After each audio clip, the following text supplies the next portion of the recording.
A new poll by the New York Times has Donald Trump leading in 5 crucial battleground states. Joining us live with more analysis is Professor of Political Science at the University of California, DeSipio. Lewis, really appreciate your time. Thank you to help us break down this poll. What does it say about how the election battle is shaping up? Just how tight is the race in those 5 key states I alluded to? The race is very, very tight. As you know, U.S. presidential elections aren't determined by the popular vote. They're determined by the Electoral College, a very strange system where states and the vote in different states really determines the outcome of the election. And it's these 6 states that will likely determine the election. It shows that President Trump has maintained the lead that he's had for several months in 5 of those 6 states. That would be enough to win the presidency if the election were held today. The election isn't going to be held today, just to alert your viewers. So, you know, the race is very tight with former President Trump in a slight lead. And the poll seems to also suggest that when it comes to younger voters and also non-white voters, that they're becoming disillusioned with the President, Joe Biden.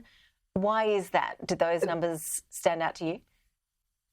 Yes, certainly in these 6 states, and I think it's true in other parts of the country, traditional parts of the Democratic coalition, you know, the group that has traditionally elected Democratic presidents when they've won, younger voters, Latino voters, African-American voters are unhappy, at least at this point, with President Biden. And that's why they're showing higher than expected levels of support for former President Trump. If these trends hold, that would predict a Trump victory in the fall. But I think the Biden campaign and the Biden presidency has some time to reach out to these electorates that are traditionally supporters of the Democrats to remind them. For young voters, the war in Gaza is a particular issue.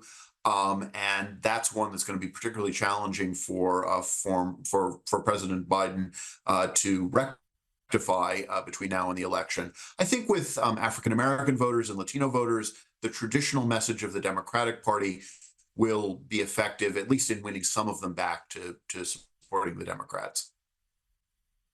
Yeah, as you suggested, the trend is really important here, isn't it? Are other polls saying similar things, coming up with similar results? And just how much faith can we put in the polls, do you think, this time around? I would absolutely concur that at this stage, polling is an inexact science. Most Americans aren't yet thinking about the election. I might be a little bit of the exception. So, you know, much is going to happen between now and November. This is that, with all of those cautions that I offered, this is a very good poll. It has polled in these states for several months. And it has a good sense of how to weight the results that it's getting. So I would trust this poll a little bit more than others that I see. That said, there's 5 months before the election, and that's plenty of time for either candidate to craft a message that reaches out to not just the electorates that are in flux, but those that really have to turn out to ensure that, you know, if you're Donald Trump, that Republicans turn out, or that if you're President Biden, that Democrats turn out.